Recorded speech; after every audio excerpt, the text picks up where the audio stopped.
Hello everybody, thank you for tuning in to our second edition of the second day of our Online Design Festival. Really happy to have the guys at Formplay. Made me laugh hysterically when I read that name for the first time, because the dirty side of me sort of thought of something else. And I presume there was something in that for you at the time. Was that playing on words? I think the first time we've had someone on this Nice Work series doing specifically what you guys do, more illustration, animation, and very playful, energetic work. So it's going to be really interesting to see this side of it. We've had strategy in the past, we've had animation in terms of more typographic animation, and people like Anthony Burrell took part, which was amazing to see poster art and the craft of screen printing. So to be able to see what you guys do today, I hope will be really beneficial to everybody tuning in. If there's anybody got any questions, please drop them into the chat, and then we can ask the guys afterwards if we've got time. I know we're a little bit restricted today, 45 minutes, but I'll throw it over to you guys. It's really interesting just to know a little bit more about you, and then just to take us through the work that you're going to show us. Fantastic, thank you. Fantastic, thank you. Let's share screen first of all.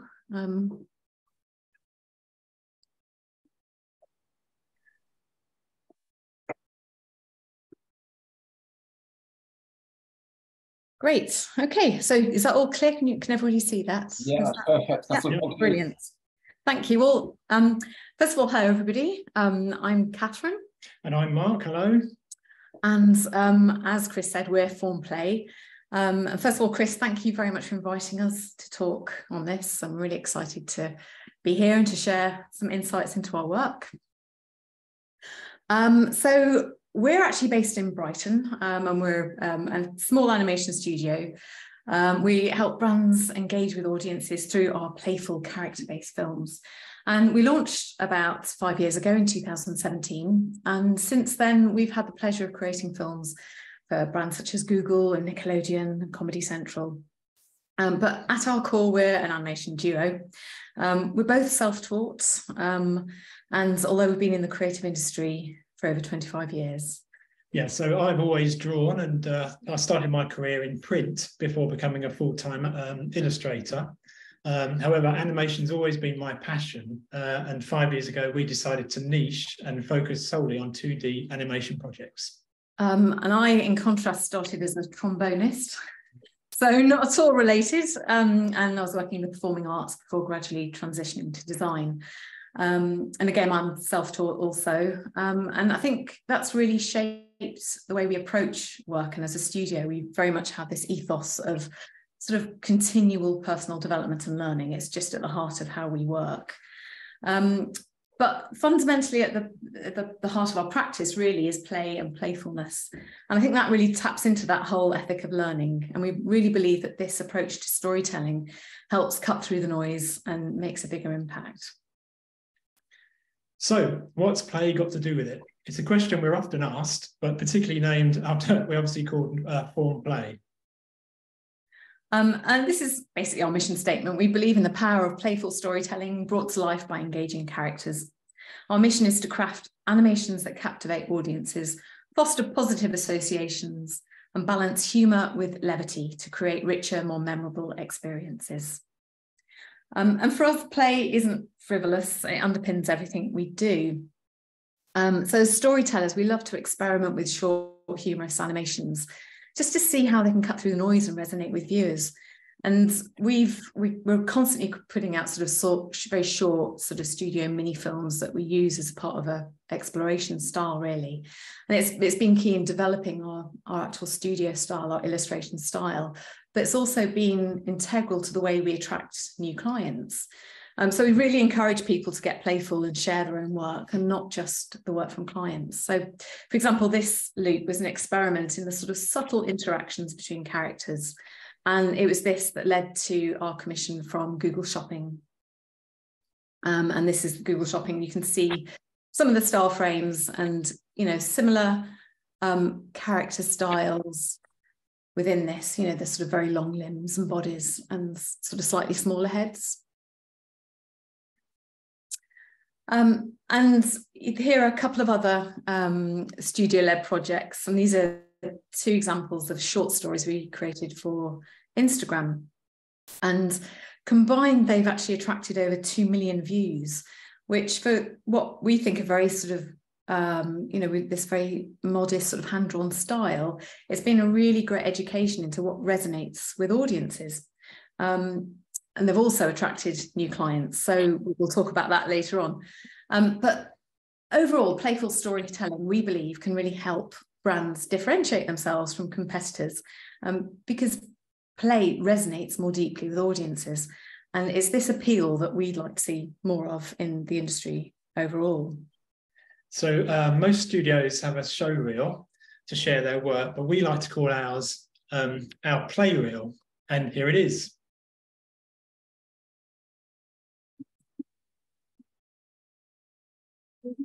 When I got no summer's on rain, I want to crash in arms of pain. That's the last, it's the same. But take me far away, plus it's mediocre days. I need to start this burn. Take care of you, help me on the learn. It's got me feeling like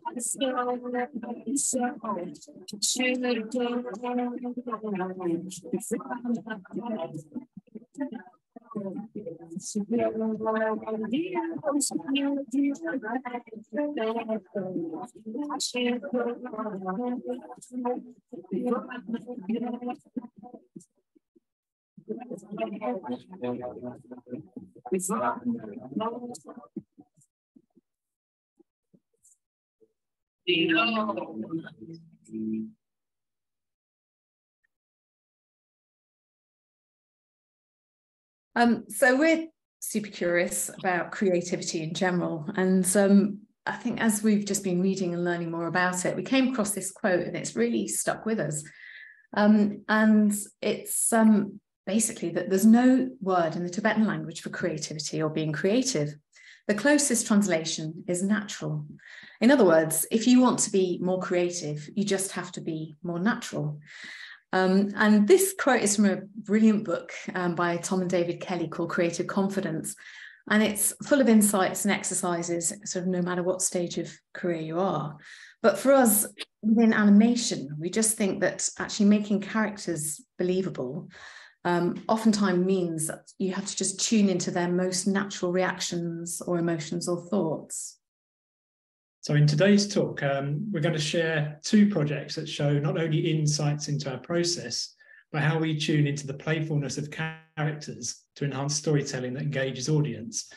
But first, we thought we'd give you a quick overview of our process. So there are four main steps to the animation process, and it's pretty universal across all 2D pipelines. So I'm not sure how many viewers are sort of familiar with these sorts of animation stages. So we'll just sort of whiz through them as an overview. But I mean, like other studios in the creative industries, the first phase is always discovery. Then we go into ideation, which is often called pre-production, then implementation, and then delivery. So first up, the discovery. It's really a crucial stage where we gather information, the client's needs and goals and budgets and timescales. And as an animation, we're slightly different to many branding studios in that we're often brought into a project once the strategic phase has been completed. So it's always great to contribute to conversations with collaborators sort of as early as possible in the process. But typically projects start with an animation brief, and through conversations, we're able to sort of gain clarity on the project's objectives as well as the client aspirations. And we've actually put a how to write an animation brief on our play section of our website, and it includes a sort of free template.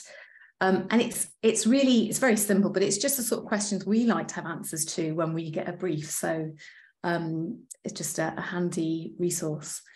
But typically it involves understanding the purpose, such as the background context for the commission. What problem is it solving? Who's the audience? And what's the call to action or desired outcome? There's always a scope of work and the deliverables and the budgets and payment terms, which is really crucial, and timelines, but also milestones within the timelines. Then next up is the ideation, which is typically pre-production. And I mean, this is a really exciting stage, I think, in the animation process, because it's where a lot of the final outcomes are really planned. And it's where the clients really get to mould and develop that main concept. So we explore ideas and try to go beyond the most obvious creative solutions. And it's where we get to play with the constraints. So we try and build in quite a lot of time in this phase to really have a chance to really explore, just so that you've got really good foundations for the rest of the project. If a script's applied, then brilliant, but often it isn't. So we develop one, and then we present ideas through mood boards, sketches, and then vision feedback times. And sometimes as well, even though we've already discussed budgets, you know, that they are often revisited at this stage, just as the creative options are sort of developed. So here's just a quick whiz through of some of those milestones. So, for example, early on, we like to break down the story and create storyboards. And these are initially from rough sketches of characters and environments. You know, we look at the staging and the transitions, and we'll include notes on dialogue and camera movements. Now, this one's quite a polished story, but quite often storyboards aren't polished and they're not pretty, and that's fine. You know, the main function is often to be clear on the direction, because it's just the time where you really want to iron out sticking points, so you can avoid changes further down the production line, which inevitably impact on budgets and sometimes even delivery schedules. So then we also develop our character model sheets at this stage, and then also environments as well. Obviously, we need to know where the characters live and the sort of environment they're going to be interacting with. So from the appearance, their personality, the mannerisms of the character, and to the settings of the background, such as landscapes, buildings, and any props that they might be using throughout the animation. Once the storyboards and the directions have been agreed, we then start fleshing out the key shots of the animation, starting with style frames. And there's a few samples here on screen. These are sort of the key shots of the animation, and they're detailed illustrations establishing the visual style that we're going for, the tone and the aesthetic of each shot.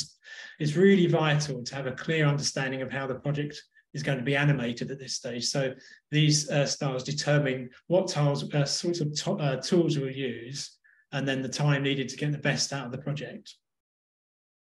And then another milestone in the pre-production phase is the animatic. And you can see here, this is a little example from a show leader we created for Nickelodeon called the Great Traffic Test. And animatics are usually just the storyboard images kind of paced out, along with any sort of rough voiceover to establish timings and the overall flow. But it's typically the first time a project will get to see kind of like the sequence of shots. So it's a really nice stage of the project where the client gets to sort of visualize the final outcome a little bit. You get first sort of flavor of the project. And then it's the implementation stage, or sometimes called production. And despite being well into the project, it's only now that we kind of really start to animate. So obviously animation is a complex process, and we always ask for sign-off of all the previous stages before we start any animation. It's also a difficult phase to share progress with clients, as often the elements are created in isolated segments, so ready for assembly in the final stages. For example, we might create a character in a piece of software called TV Paint, and then we export it to After Effects when compositing the sequence. But this part of the 2D animation process is typically involving keyframes, where we establish the motion and timing through key poses and movements. And then we in between those those keyframes to create the frames between, obviously, those two frames. And that creates a smoother motion. Then we move on to cleanup, which is obviously removing any stray lines or errors. And it actually starts coming together as a full picture. And then obviously we color using color texture and shading and highlights. And then it's delivery, which is pretty self-explanatory. But, you know, we also check for inconsistencies and color corrections. So that's kind of an overview, really, of the sort of main animation process. But today we'd really sort of go into a little bit sort of two projects that both use different animation techniques. So the first one is a project we did for mobiles.co.uk, which is frame animation. And then the second one is for a project called Joints, which uses After Effects. So this is our character, Francis, and we were commissioned by Epiphany Agency, which is part of the J-Wing group in the UK, to develop a corgi puppy character that would reflect the warm personality of the brand. And mobiles.co.uk is the longest running mobile online phone retailer. And Francis has kind of become the brand's mascot. So we created the character development initially before any animation, and then we moved on to the animated campaigns. So everything starts with a pencil in our studio. That's the very first thing we grab, whether it's a digital brush or the super smooth Blackwing 602. We start by exploring possible characteristics for this corgi puppy. And there are some rough sketches on the left-hand side there. And then obviously on the right are the final character model sheet. We focus on the appeal or the likability of the character, and that's sort of capturing the bouncy energy of the puppy. Even in the static imagery, we try and capture that. And then we try and amplify his happy, positive emotions and exaggerate his expressions for moments of lightness or any opportunities for humour that we might be able to add to it as well. In other words, our explorations tune into the playful aspects of the puppy acting in their most natural way. And the other big consideration for this project was how the characters would be used, not only to interact with product shots, but also as a sort of visual call to actions. So oftentimes campaigns use sort of urgent trigger-like call to actions, such as, hurry or time's running out. But mobiles had a sort of totally different, the opposite kind of voice, really, which utilised a more positive, friendly call to action based on sort of three key attributes. So there was the challenge, such as, are you ready, and prepare yourself, but they're much more encouraging in tone. Then an encouraging call to action for the likes of go for it. Or more of an intimate kind of messaging, such as treat yourself. And it's this kind of implied familiarity. And we needed to ensure that our Francis character needed to align with that kind of warm encouragement messaging. So Francis is a hard-working dog, and he needs to, he appears in lots of brand communications. Regardless of the usage, size, or scenario, he needs to be very versatile. And you can see how the static versions still add energy along with his warm personality to enhance the customer experience. We also developed a secondary character.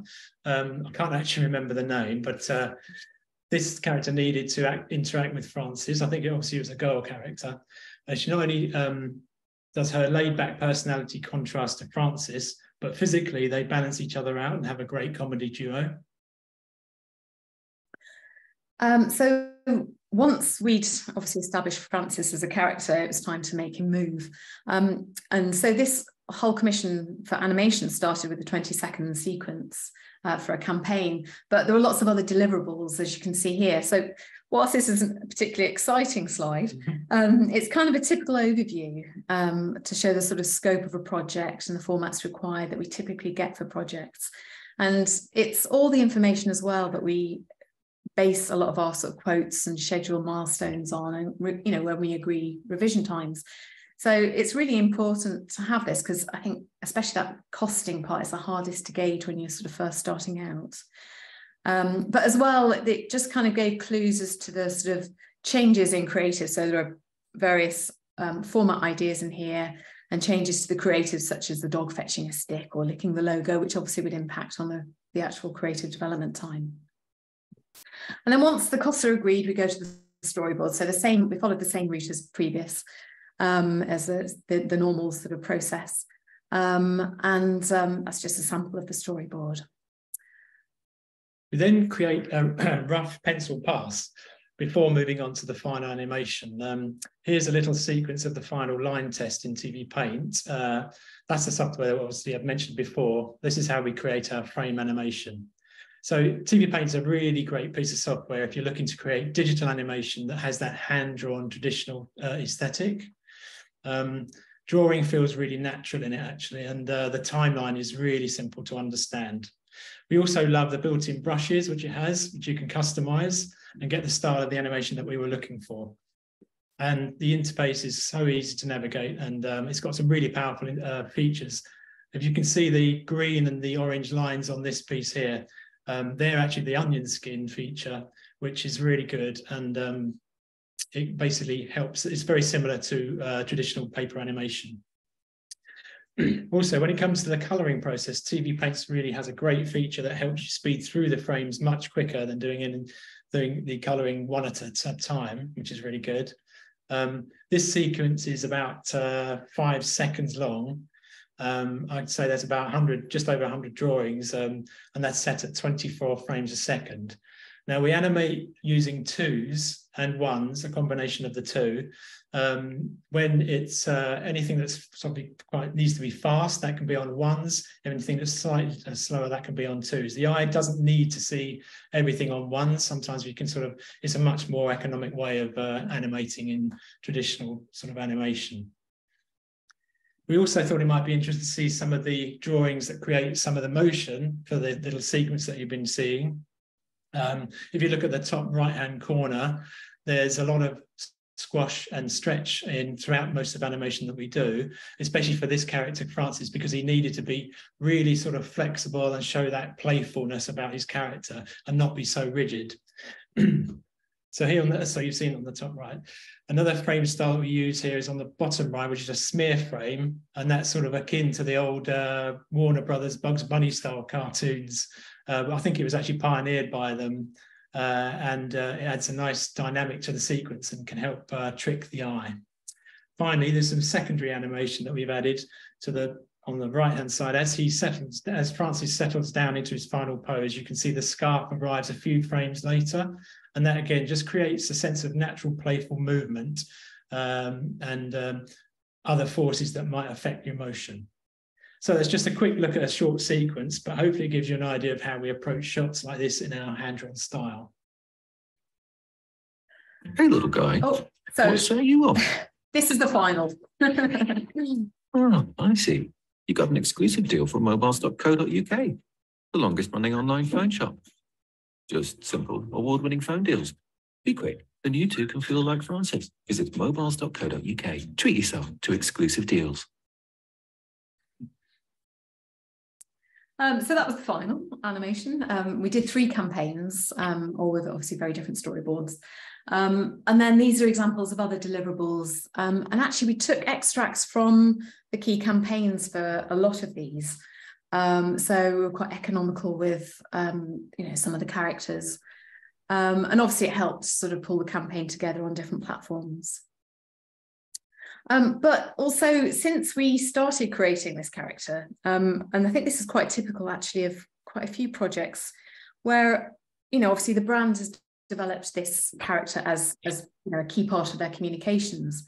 But obviously they're outsourcing it, and, teams change and, they need a consistent character. So we've created guidelines to transfer Francis from what was a hand-drawn sort of frame animation to be created in After Effects without kind of losing, the energy and, the character really of him. So, this particular one just is using shape layers, and, we use tapered strokes, and it's not rigged, so we don't use plugins. So it's just possible for it to be sort of transferable across all parties really, which is really important. So that was an overview of mobiles. The next project that we have is Joint, and this is actually another Brighton-based project that we're so proud to have been involved with. It's been an absolute joy to work on. And it differs from mobiles in that it's not a narrative-based animation, which obviously the animated campaigns for mobiles were, but it really was instead part of a branding project. And obviously it was also created in After Effects rather than TV Paint. So Joint is a student accommodation brand that puts well-being at the centre of its offering. And as part of the full rebrand, which included the naming and strategy by Alt Studio, we were commissioned by Hamish at Studio McGill to design and animate a suite of characters that would sit within their visual language that they were creating for the complete rebrand. And they approached us having seen these characters that we put out on Instagram, which was just an internal project. There was no client. It was, again, just us, a playful exploration of how to do sort of really energetic character poses. And it's just, again, just to emphasize, just constantly putting out these little experiments into the world, how it's such a great investment for creators. So the initial stages for Joints were, again, pencil sketches. We wanted to, the brief was to sort of have animal characters, and this combination of human and animal characters makes for just a more interesting visual. And it would really appeal to the student sense of play, we hope. So it was great to explore different attitudes across sort of diverse characters. But although it was light-hearted, being for a student market, the characters needed to kind of play it straight, so not too happy. They just had to be kind of enough to muster a smile and be kind of quite cool, really. So we explored all different animal types as well as different student activities, and we really wanted to play with contrasts, such as this bottom character here of the rhino watering its tiny little bonsai tree, which I really love. And it's about the characters also having fun with their new best friends while celebrating their individuality. So as well as feeling energetic and positive, they needed to work both in isolation, but also clustered in groups. And here's just a quick loop of just some of the initial character sketches that we presented.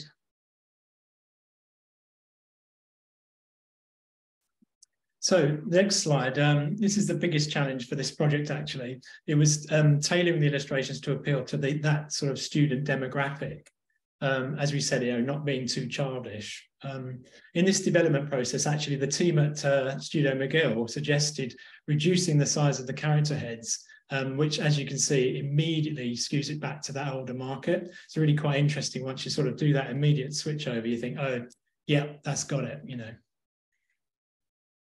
Finally, there's the final library of characters that was created for the brand, which is a clean aesthetic, has a flat rather than isometric perspective, and it serves both the print, which obviously in large format, as well as digital formats that wouldn't be too memory heavy. So we created the vector illustrations, and then we're able to animate those as well in After Effects. And then with a full suite of characters, we started animating the loops in various scenarios. And sometimes loops can be quite tricky for animating characters, particularly if they're doing, quite elaborate movements. So for example, if this cat stepped forward, obviously the loop would have to get back to that initial first position without having a sort of strange backward yo-yo effect. But overall, the animations, we really wanted the characters to sort of confidently take up their own space in the world. And I think quite often that's just allowing time between movements. So for here with the cats, we really love the fact that she's sort of pausing to think, she's got a little subtle shift of the leg. She's got a real attitude, she's very confident in her own skin. And that just helps with the playfulness, which keeps, it makes them more engaging. And again, the gorilla here, just taking a cheeky little sip of his smoothie. And then the skateboarder confidently landing an ollie.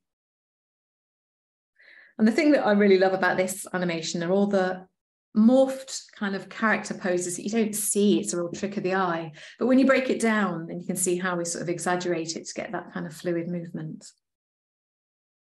And as we mentioned before, we're sort of grouping contrasting figures, both physically, but also the characteristics of the different animals as well. So, one that's just totally preoccupied with eating, and, the other that's a little more playful. Yeah, just to stop you, I think, just thinking about that otter on the left-hand side, he could have literally just been eating from the carton, but we thought, actually, why don't we just put that little side glance, it just puts that thought into his head. And I think that just adds to that part of the animation. So now we thought we'd give you, it might be a bit interesting just to go inside the After Effects. This is just a quick loop we've created so you can see how many layers there were within the actual animation for After Effects, for this character. So we start off with a pencil test as a starting reference, and then we block out the main keyframes. We then start to fine tune using the graph editor. For these vector style characters, we tend to build these using shape layers, as you can see, which we morph as needed across the timeline. We build the characters gradually, usually starting with the main movement of the body, then the limbs and head, depending on the animation. This shape layer technique is an alternative to plugins and uses a combination of path manipulation or the tween feature built into After Effects. So it's really useful. It obviously depends on how the animation needs to look, but we find it a really good way of working. And also it gives us the control over the level of movement. So it's just a very small glimpse into how we create this character. But as you can see, there are a lot of layers there, which really do make up such a simple character. So overall, this project has been a real great opportunity to delve into more diverse characters. And that's been incorporated into Studio McGill's new visual identity for the brand. And then I know we're pushing for time, but we'll just say another quick couple of examples of how that was then pushed through to social media and the web presence. So here, a sort of amalgamation on their web. And then just outdoor media and sort of how the outline of the characters could be used on the product shots and other materials. So just to leave you with this quote, really, just it's pinned to our wall, and we've always found it to be true. That play is the answer to how anything new comes about. And for us, that is absolutely true, not only by putting experiments out into the world, but also by allowing time within projects to explore the more playful side, not only of the characters, but of sort of being human and sharing sort of an empathy lens and integrating those insights into the creative work. So thank you for listening. And if you have any questions, we'll obviously do our best to answer them. Amazing. That's absolutely incredible, guys. From somebody that lives in a brand world, which can be overly serious and a bit too full on the majority of the time, it's so refreshing to hear something like this and see that work. It feels a little bit unfair to ask you to do that within, what, 30, 35 minutes. We had to whiz through. You need about a week. And Mark, I hope you're naming those layers, because that looked very, very good. I've gradually learned that. Entitled 1 to 2000, is it? From my perspective, there's a few questions I think will probably pop up as we go through. I've got bits and bobs. I've written down just a very incoherent lot of notes here.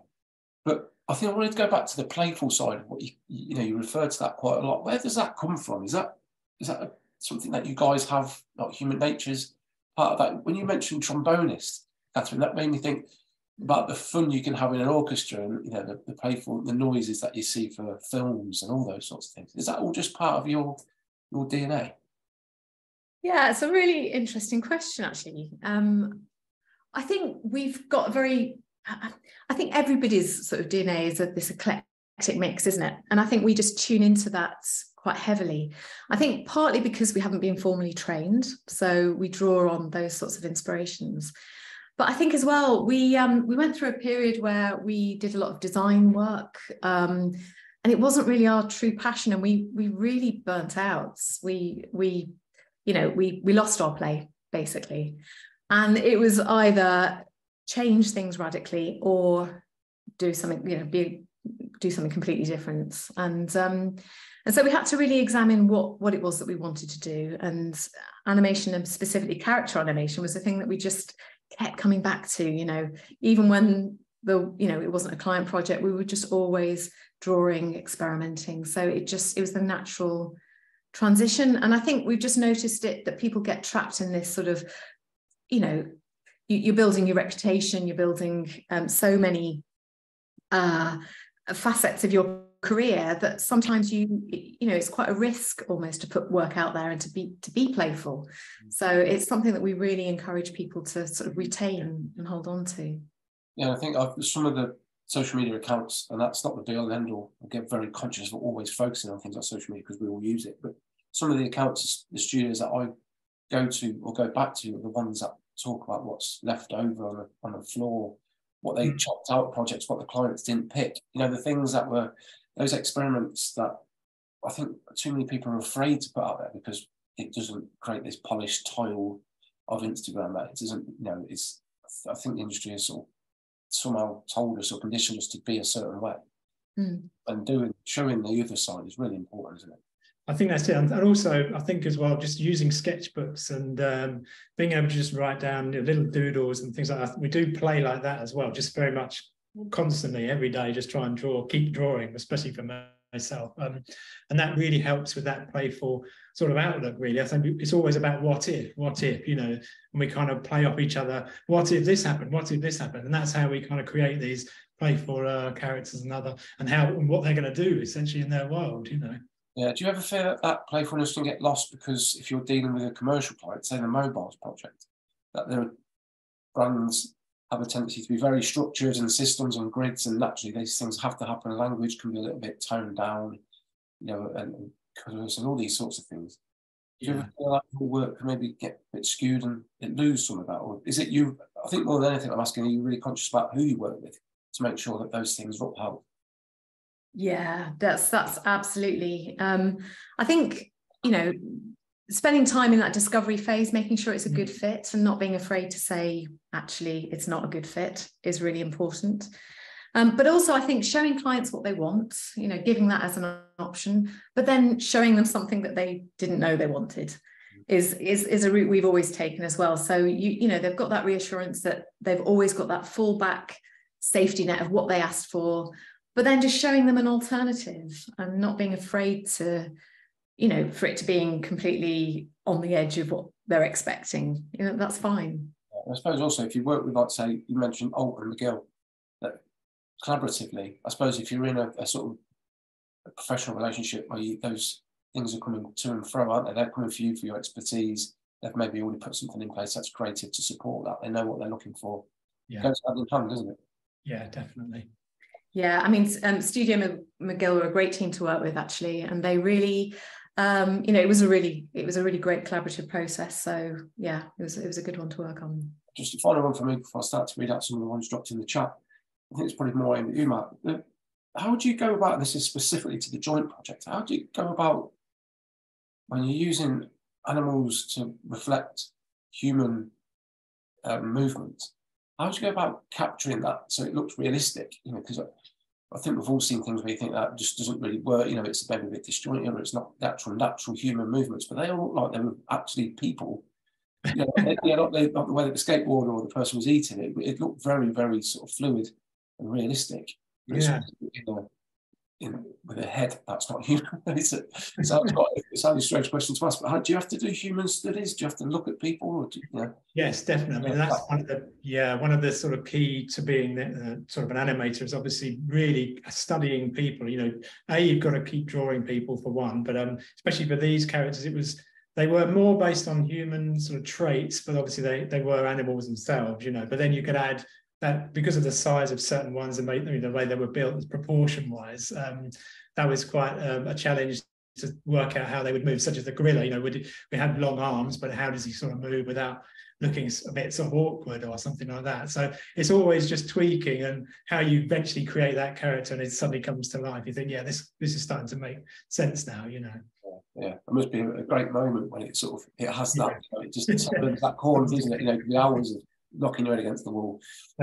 Some of the questions here. So Martha has asked, are these characters rigid when they're in After Effects?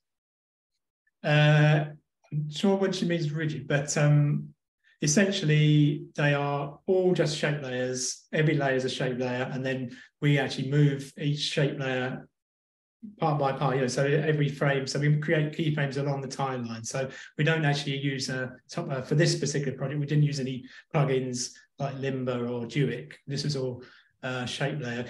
For us, sometimes it's the best method because it stops that sort of clunky feel that you can sometimes get with those sorts of plugins. It allows us that much more control to be able to really create a nuance and a nice subtle sort of part to the move and not be so rigid with those sorts of plugins. I'm not dissing those plugins whatsoever, but you know, they are good for certain types of movement that you need, and then other times, like this specific project, it was really good to sort of go down the straight layer movement route.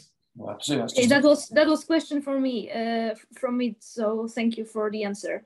Okay. And also, I understand that this is your way of recreating frame by frame animation in After Effects using the shape layers. That's right. Yeah. Okay. it looks awful, like the how many layers they are, but in the way rigging takes as much layers. So maybe I will try that too. So thank you. James has asked the question there about creating work and animation in a style that you would like to do to advertise yourself to potential clients. I presume that's a given, isn't it? You sort of want to sort of put yourself out there, show what you can do, so other people will pay for it ultimately. Yeah, definitely. I think, you know, it sounds obvious, but, you know, clients don't know what they want until they see it quite often. I mean, we've really found that. And, you know, I think it's as well as much sort of keeping your work fresh. You know, if you're going to keep loving what you do, you know, you've got to, it's got to be part of you. You've got to take ownership of it. And I think a part of that is developing your style. And to do that, you just got to put it out there. Yeah, so many nice comments coming through, guys, on that chat. Just support, not necessarily questions, just sort of appreciation for what you've shown. Jacob has asked about how important is your social presence as a business and for a sales tool? Yeah, really important, actually. In fact, we've only really focused on Instagram, which is probably a bit of an oversight, actually. We need to make sure. I suppose really for us, it was the obvious choice because it's the most visual platform, obviously. I'd say the biggest marketing tool really for us is word of mouth. So, and I suppose when we use social, we try and not sort of just broadcast. You know, we try and really think about the person, you know, consuming the content and what value they're going to get from it. So we always, even if it's a quote, we just always try and add something that people can take away from it. And, you know, again, we found that really works and it's just more interesting. You know, I think there's so many hollow messages being, you know, bombarded with, you know, we just really believe in trying to share as much knowledge as we can within that kind of confines of 60 seconds or whatever it is in Instagram. But it's also very, very time consuming, and there's many, many more interesting things to be doing with your life. So I think the idea that, you know, we need to be everywhere all the time is a bad message, I think, but each to their own. Yeah, so I think just the rest really coming through, just like I say, support messages, to be fair, just the appreciation for what you've said and shown. I think a lot of people, a bit like what I said to you before we came on live, it's about going behind the work, isn't it? And sort of showing people that's why this exists. So it's hitting home. For anybody that would like to continue or maybe connect with you and maybe sort of continue the conversation privately, where's the best place to find you guys? Well, on all social channels, we're at Formplay Studio. We've just got a new website, so there's a link in there with our email. So, you know, we're always open to collaborating with freelancers. So you can always drop us a line on there, or just email us generally if we can help in any way. You know, we're really open to that. You know, we might sometimes take a while to reply because we do sometimes get quite a lot of of mail, but yeah, just reach out. We love it. Yeah, definitely. I have another question. Can I? May I ask another question? Okay. So I really admire like your hand-drawn animation only for Instagram. This is actually how I found you, because it looks a lot like Semper, the French illustrator. So I thought he was like back in life again. Anyway, I really admire you for doing projects as developed for social media. I cannot find time for that. So I wondered how much time it took you, like in your workflow, to finish such a project as this guy who, for example, as that guy who wrote himself a sea and a fish and everything. So can you like estimate how much it took you to make that happen? I think actually, I would say probably, again, from sort of initial idea right the way through to final, probably about, I'd say 2 weeks maybe. That would probably be that. Yeah. I mean, it obviously depends on the level of animation there is within that. But that specific one, yeah, I think it took about 2 weeks. We do a rough pass, and then we'll obviously do a the good thing about this character specifically is that it's not full of all the colour, and we don't have to go through very many stages for that. But we do obviously have to work very hard on getting it feeling absolutely right. Yeah. So yeah. But you're talking about like after hours work, or did you spend like every day 8 hours on this? Oh no, sorry. No. Okay. It's between the cracks of projects, really. Yeah, so I get that. yeah. It's and you know, it's always good to have a project when, you know, it is quiet and, you know, you've got that focus as well. But this was definitely, and quite often it's always, you know, we squeeze it in between projects. Sadly, it would be lovely to just focus on that. Yeah. Thank you. That was very inspirational, all the meeting, and thank you for doing this. Thank you. Excellent. Well, we'll have a recording available if anybody wants to catch up on this or watch it again. Just email me at hello@rightalignevents.co.uk. I can send one out to everybody.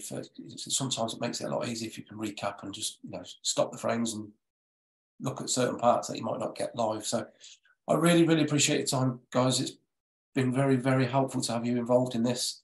I will now stop tagging you in every social media post going and give you a bit of breathing space, but we'll have to do something in future because that's just opened up many, many more questions and things that we'd like to sort of look at doing. So hopefully this week will allow us to do that, you know, moving forward, and we can start to plan some future activity and get you guys involved again. Amazing. Brilliant. Thank you, Chris. It'll be our pleasure. But until then, have a great rest of the day and week, and I'll speak to you soon. Take care. Thanks everybody. Bye.